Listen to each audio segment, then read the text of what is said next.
Vadasserikkara Damodaran Menon D Satheesan അവർ ഡൽഹിയിലാണിപ്പോൾ. അദ്ദേഹം പ്രധാനമന്ത്രിക്ക് പൊന്നാട കൊടുത്തു, നേരിയതാൻ തോന്നുന്നു, പൂച്ചെണ്ട് കൊടുക്കുന്നു, കഥകളിയുടെ രൂപം കൊടുക്കുന്നു. വളരെ കൃത്യമായ നല്ലൊരു ചർച്ച ഇന്ന് നടക്കുന്നു. അത് കഴിഞ്ഞ് നിർമ്മലാ സീതാരാമനെ കാണും. കാരണം നിർമ്മലാ സീതാരാമനെ കാണുന്നത് ധനകാര്യമന്ത്രിയാണ്. ഇപ്പൊ GST ആയി ബന്ധപ്പെടുത്തിയിട്ടുള്ള വിഷയങ്ങളൊക്കെ ഉള്ളതുകൊണ്ട് സംസ്ഥാന ധനകാര്യമന്ത്രി എന്നുള്ള നിലയിൽ നിർമ്മലാ സീതാരാമനെയും കാണുന്നുണ്ട്. ചിലപ്പോൾ മറ്റ് നേതാക്കളെയൊക്കെ BJPയുടെ നേതാക്കളെ മീൻസ് അവരുടെ പ്രധാനപ്പെട്ട ആളുകളെയോ മന്ത്രിമാരെയോ ഒക്കെ കാണും. അതിനകത്ത് അവിടെ പോയിപ്പോൾ അവിടെ ആരെയൊക്കെ കാണണം എന്നുള്ളത് മുഖ്യമന്ത്രിയല്ലേ തീരുമാനിക്കും. അതേ പ്രധാനപ്പെട്ട എല്ലാവരും കാണും. അപ്പൊ അങ്ങനെ കണ്ടിട്ട് എന്തൊക്കെയാണ് വരാൻ നിൽക്കുന്നത്, വളരെ പ്രധാനപ്പെട്ട ഒരു പ്രഖ്യാപനം കഴിഞ്ഞ ദിവസം എറണാകുളത്ത് VD സതീശൻ അവർ ചെയ്തിരുന്നു. അതായത് മറ്റൊന്നുമല്ല, കേരളത്തെ തുറമുഖ നഗരമാക്കും.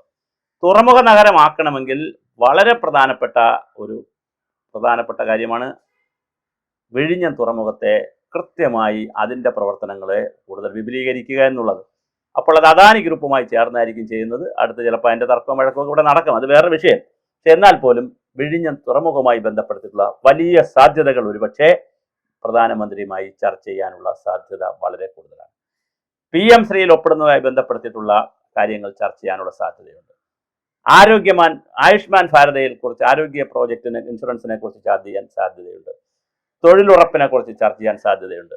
കൂടുതൽ കേന്ദ്ര പദ്ധതികൾ സംസ്ഥാനത്തിന് അനുവദിക്കാൻ പറയാനുള്ള സാധ്യതയുണ്ട്. ഒരുപക്ഷെ പ്രധാനമന്ത്രിയെ എന്തെങ്കിലും പരിപാടിക്ക് വിളിക്കാനും സാധ്യതയുണ്ട്. അതുകൊണ്ട് സാധ്യതകൾ നമുക്ക് വളരെ വലുതാണ്. ഇടതുപക്ഷ ജനാധിപത്യ മുന്നണി ഗവൺമെന്റിനെ പോലെ കേന്ദ്ര ഗവൺമെന്റ് ഇരിക്കുന്ന, അതിപ്പോൾ പണ്ടും അങ്ങനെയാണ്, കോൺഗ്രസ് ഇരിക്കുമ്പോഴും ഇവർക്കൊരു തർക്കമുണ്ട്, ഇടതുപക്ഷത്തിനൊരു തർക്കമുണ്ട്. ഇടതുപക്ഷം ഇരുന്നാൽ മാത്രമേ ഇഷ്ടപ്പെടുകയുള്ളൂ. അതിപ്പോൾ വരുന്നില്ലല്ലോ ഇന്ത്യയിൽ. എന്തായാലും കേന്ദ്ര ഗവൺമെന്റിന്റെ BJP സർക്കാരാണ്. സ്വാഭാവികമായി BJP സർക്കാരിനോട് BJP സർക്കാർ എന്നുള്ളതല്ല, കേന്ദ്ര സർക്കാർ എന്നുള്ള കാഴ്ചപ്പാടിൽ ഇന്ത്യൻ ഭരണഘടന അനുസരിച്ച് ഒരു ഫെഡറൽ വ്യവസ്ഥയിലാണ് നമ്മൾ താമസിക്കുന്നത്. നമ്മൾ ധാരാളം നമ്മൾ ഒരു കൺസ്യൂമർ സ്റ്റേറ്റ് ആണ്. അതിന്റെ അടിസ്ഥാനത്തിൽ നമ്മൾ നല്ലൊരു ശതമാനം ടാക്സ് കൊടുക്കുന്നുണ്ട്. ഈ ടാക്സും കൂടെ നേടിയിട്ടാണ് കേന്ദ്ര ഗവൺമെന്റ് ഈ ടാക്സ് പിരിക്കുക. ഇപ്പം GST വന്നതോടുകൂടി, ഗുഡ് സർവീസ് ടാക്സ് വന്നതോടുകൂടി സ്റ്റേറ്റിന് പ്രത്യേകിച്ച് ടാക്സ് ഒന്നും പിരിക്കാൻ കഴിയില്ല. അപ്പോൾ അതുകൊണ്ട് GSTയുടെ ഫണ്ട് കൃത്യമായി നമുക്ക് കിട്ടണം. അതുപോലെ തന്നെ പെട്രോളിയം ഉൽപ്പന്നങ്ങളുടെ സെസ് വർദ്ധിപ്പിക്കുന്നതുമായി ബന്ധപ്പെട്ടിട്ടുള്ള വിഷയങ്ങളുണ്ട്. അത് മറ്റ് സംസ്ഥാനങ്ങൾ വർദ്ധിപ്പിക്കുമ്പോൾ കേരളത്തിൽ അത് വളരെ കൂടുതലായി വരുന്ന വിഷയങ്ങളുണ്ട്. ചരക്ക് ഗതാഗതം കേരളത്തിലേക്ക് കൊണ്ടുവരുമ്പോൾ ഈ പെട്രോൾ ഉൽപ്പന്നങ്ങളുടെ വില കൂടുതൽ, കേരളം അറ്റത്ത് കിടക്കുന്ന ഒരു സംസ്ഥാനമായതുകൊണ്ട് നമുക്ക് വലിയ നഷ്ടമാണ് വരുന്നത്. അപ്പൊ എന്തൊക്കെയാണ് കേരളത്തിന്റെ പാക്കേജായിട്ട് VD സതീശൻ അവരുടെ മനസ്സിലിരിക്കുന്നത് നമുക്കറിയത്തില്ല. എല്ലാ പാക്കേജുകളും ഇന്ന് ഒരു ദിവസത്തെ മീറ്റിംഗ് കൊണ്ട് തീരത്തില്ല, ഇനിയും തുടർ മീറ്റിങ്ങുകൾ ഉണ്ടാവും. എല്ലാ മന്ത്രിമാരെയും കാണാൻ സാധ്യതയുണ്ട്. എന്തായാലും വലിയൊരു ചർച്ചയാണ് ഡൽഹിയിൽ ഇപ്പോൾ വന്നിരിക്കുന്നത്. ചർച്ച ഇപ്പോൾ നടന്നുകൊണ്ടിരിക്കുകയാണ്. 11 മണിക്കാണ് കാണാനുള്ള സമയം കൊടുത്തിരുന്നത്. അപ്പോൾ 11 കാരണം ആദ്യം ഒരു പരസ്പരം വിഷ് ചെയ്യാനും സ്വീകരിക്കാനും ഒക്കെ ഉള്ള കുറെ കാര്യങ്ങളുണ്ടല്ലോ, ഉപചാര മര്യാദകളൊക്കെ ഉണ്ടല്ലോ. അതെല്ലാം കഴിഞ്ഞ ശേഷം ഡിസ്കഷനിലേക്ക് പോകും. ഇന്ന് നിർമ്മലാ സീതാരാമനെയും കാണും എന്നാണ് മനസ്സിലാക്കുന്നത്, ധനകാര്യമന്ത്രിയെ. അങ്ങനെയാണെങ്കിൽ പുതിയ കേരളത്തെക്കുറിച്ചുള്ള ചിന്തയിൽ വലിയ സഹായം കേന്ദ്രത്തിൽ നിന്ന് ആവശ്യമുണ്ട്. കടമെടുക്കുന്നതിനുള്ള പരിധി കേന്ദ്രം കൂട്ടിത്തരേണ്ടതുണ്ട്. അതുപോലെ തന്നെ ഓരോ വകുപ്പുകളുമായി ബന്ധപ്പെട്ട നിരവധി ജലജീവ മിഷൻ വളരെ കൃത്യമായ ഒരു കേന്ദ്ര പദ്ധതിയാണ്. കുട്ടനാട് പാക്കേജ് ഉണ്ട്. അതുപോലെ തന്നെ എല്ലാ ഡിപ്പാർട്ട്മെന്റിലും ഒരുപാട് കേന്ദ്ര സർക്കാരിന്റെ പദ്ധതികളുണ്ട്. ഈ പദ്ധതികളൊക്കെ സമയബന്ധിതമായി പൂർത്തീകരിക്കുന്നതിനുള്ള സംവിധാനവും നമുക്ക് ആവശ്യമുണ്ട്. അപ്പോൾ ഇതൊക്കെ കൂടി വരുമെന്ന് തന്നെ പ്രതീക്ഷിക്കാം. എന്തായാലും VD സതീശൻ ഇന്ന് പ്രധാനമന്ത്രിയെ കണ്ട് ചർച്ച നടത്തുന്നുണ്ട്. ഇതിൽ വളരെ വിവാദമായി നിൽക്കുന്ന ഒരു വിഷയമാണ്, ഒരു പൊളിറ്റിക്കൽ വിവാദമുള്ള വിഷയമാണ് PM ശ്രീയിലേക്ക് പൈസ ഒപ്പിടുന്ന മുമ്പ് തന്നെ കുറെ പണം, ഇപ്പൊ 243 350 അങ്ങനെ രണ്ട് ഗഡു പൈസ അവിടെ നിന്ന് വന്നതായിട്ട് അറിയുന്നു. SSKക്ക് പണം വന്നതായിട്ട് അറിയുന്നു. അപ്പൊ സ്വാഭാവികമായിട്ട് ഉദ്യോഗസ്ഥർ അതിന്റെ ഡയലോഗുകൾ നടത്തി കാണും, അതിന്റെ പേപ്പേഴ്സ് കൊടുത്തു കാണും. അപ്പൊ അതുകൊണ്ടാണ് SSKയുടെ ഫണ്ട് വരുന്നു. സ്പെഷ്യൽ എഡ്യൂക്കേറ്റർമാർക്കുള്ള പണം വരേണ്ടതുണ്ട്. അതുപോലെ തന്നെ SSKയിൽ വർക്ക് ചെയ്യുന്ന സ്റ്റാഫിന് ശമ്പളം കൊടുക്കേണ്ടതുണ്ട്. അങ്ങനെ ഒത്തിരി പണം ഡൽഹിയിൽ നിന്ന് സ്കീമുകൾ വരേണ്ടതുണ്ട്. അംഗനവാടിക്കാരുടെ പണം തുടർച്ചയായി വരുന്നില്ല എന്നൊരു പരാതി വരുന്നുണ്ട്, അത് കൃത്യമായി വരണം. ആശാ വർക്കേഴ്സിന്റെ പണം കൃത്യമായി വരണം. അങ്ങനെ ഓരോ വിഭാഗം ജനങ്ങളുടെയും പണം കേന്ദ്ര സർക്കാർ NHM ആണ് ഇപ്പൊ, NHMന്റെ പണം കൃത്യമായി വരണം. ഒരുപാട് പദ്ധതികൾക്ക് പിന്നെ കുടുംബശ്രീക്ക് കേന്ദ്ര പദ്ധതിയുണ്ട്. അപ്പോൾ ഒരുപാട് പിന്നെ നമ്മുടെ ഗ്രാമവികസന വകുപ്പ് സെപ്പറേറ്റ് ആക്കുന്നു. അപ്പോൾ അതിന്റെ പൈസ വരാനുണ്ട്. അപ്പോൾ ഒരുപാട് പണം കേന്ദ്ര സർക്കാർ കിട്ടാനുണ്ട്. അപ്പോൾ എനിക്ക് മുഖ്യമന്ത്രിയോട് പറയാനുള്ളത് സെക്രട്ടേറിയറ്റിൽ സെൻട്രൽ സ്റ്റേറ്റ് റിലേഷന് വേണ്ടിയിട്ട് ഒരു ഓഫീസ്, ഒരു സംവിധാനം തന്നെ CMന്റെ ഓഫീസിന്റെ ഭാഗമായി ഉണ്ടാവണം.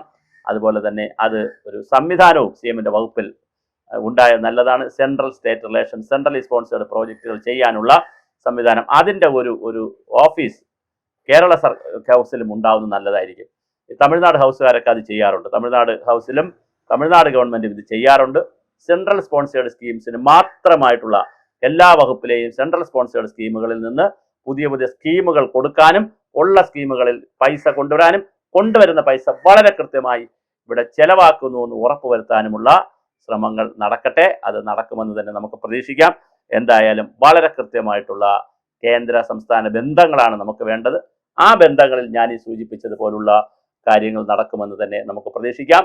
ഇന്നത്തെ മീറ്റിംഗ് PD സതീശൻ വലിയ ആവേശത്തോടെയും വലിയ ആഗ്രഹത്തോടു കൂടിയാണ് അദ്ദേഹം അധികാരം ഏറ്റെടുത്തിരിക്കുന്നത്. അതിന് കൃത്യമായ കേന്ദ്ര സഹായം ആവശ്യമുണ്ട്, അല്ലാതെ ഈ പദ്ധതികൾ നടക്കത്തില്ല. വലിയ പണമാണ് കേന്ദ്ര സർക്കാർ തരേണ്ടത്, ഓരോ പദ്ധതികൾക്കും തരേണ്ടി വരും. അത് കൃത്യമായി വാങ്ങിയെടുക്കാനും അത് തരാനുള്ള ഒരു മാനസികാവസ്ഥ കേന്ദ്ര സർക്കാരിൻ്റെ സ്കീമുകളിൽ കിട്ടണം. അത് കിട്ടാനും ഒക്കെ ഉള്ള പരിപാടികൾ നടക്കട്ടെ. ഇന്നത്തെ ചർച്ച വലിയ പ്രതീക്ഷയോടുകൂടിയാണ് കേരളവും കാണുന്നത്. ഒരു സ്റ്റേറ്റിലെ മുഖ്യമന്ത്രി മറ്റൊരു ഒരു രാജ്യത്തെ പ്രധാനമന്ത്രിയെ പോയി കാണുമ്പോൾ കൃത്യമായ ഒരു പൊളിറ്റിക്കലായിട്ടുള്ള വെഞ്ചൻസും ശത്രുതയൊക്കെ മാറ്റിവെച്ച് ഒരു ഫെഡറൽ വ്യവസ്ഥയുടെ ചർച്ചയാണ് അവിടെ നടക്കേണ്ടത്. അതുണ്ടാകുമെന്ന് തന്നെ നമുക്ക് കരുതാം. കേരളത്തിന് ഇന്ത്യയിലെ മറ്റ് സംസ്ഥാനങ്ങൾക്ക് അർഹമായത് കൊടുക്കുന്ന പോലെ റെയിൽവേയുടെ കാര്യത്തിൽ ഇപ്പോൾ റാപ്പിഡ് റെയിൽവേ ട്രാൻസ്പോർട്ട് സിസ്റ്റം RRTSനെ കുറിച്ച് കേരളം ചിന്തിക്കുന്നു. അതുപോലെ തന്നെ ശ്രീധരനുമായിട്ട് കൈകോർക്കാനുള്ള സാധ്യതയുമുണ്ട്. ശ്രീധരൻ കേരളത്തിന് ആവശ്യമായ പദ്ധതി തയ്യാറാക്കാൻ സാധ്യത, അത് അദ്ദേഹം BJP ആണോ അങ്ങോട്ട് പോയി, അദ്ദേഹം മെട്രോമാനാണ് ഇന്ത്യയിലെ. അപ്പോൾ അത്തരത്തിലുള്ള എക്സ്പേർട്ടുകളുടെ സേവനം പ്രയോജനപ്പെടുത്താനുള്ള സാധ്യതയുണ്ട്. എല്ലാ എക്സ്പേർട്ടുകളുടെ സേവനം പ്രയോജനപ്പെടുത്തുമെന്ന് മുഖ്യമന്ത്രി പറഞ്ഞിട്ടുമുണ്ട്. അപ്പോൾ ഇതെല്ലാം കൂടി വരട്ടെ. തീർച്ചയായിട്ടും ഇന്നത്തെ ചർച്ച മനോഹരമാകട്ടെ. തുടർ ദിവസങ്ങളിൽ ഇവിടുത്തെ സംസ്ഥാനത്തെ വിവിധ മന്ത്രിമാർ കേന്ദ്രത്തിലെ വിവിധ മന്ത്രിമാരുമായി സന്ദർശിക്കണം. കൃത്യമായ നല്ല പ്രപ്പോസലുകൾ കൊടുക്കണം. കൊണ്ടുവരുന്ന പ്രപ്പോസലുകൾ സമയബന്ധിതമായി പൂർത്തിയാക്കണം. അതിൻ്റെ സ്റ്റേറ്റ്മെൻറ്റ് കൊടുക്കണം. അപ്പോഴാണ് പണവും അടുത്ത ഇൻസ്റ്റാൾമെൻറ്റും അടുത്ത പ്രോജക്റ്റുകളും കിട്ടുക. ഇതൊരു സ്പോർട്സ്മാൻ സ്പിരിറ്റിൽ, ഒരു പ്രൊഫഷണൽ സ്പിരിറ്റിൽ വേണം ഈ പദ്ധതികൾ നടപ്പിലാക്കാനും പൈസ മേടിക്കാനും. അല്ലാതെ ഒരു കേന്ദ്ര സംസ്ഥാന ബന്ധത്തിൻ്റെ രാഷ്ട്രീയവും കണ്ടുകൊണ്ട് ഒരു ചെറിയ കളിച്ചു പോയാൽ സംസ്ഥാനത്തിനാണ് വലിയ നഷ്ടമാണ് ഉണ്ടാകുന്നത്. അതേസമയം പൊളിറ്റിക്കലായിട്ടുള്ള മറ്റു കാര്യങ്ങളുണ്ട്. കേന്ദ്ര ഗവൺമെൻറ് എല്ലാ നയങ്ങളെയും അതുപോലെ അടച്ച് ഇഞ്ഞെടുക്കണമെന്നല്ല, അത് രാഷ്ട്രീയമായി നേരിടുക എന്നുള്ളതാണ്.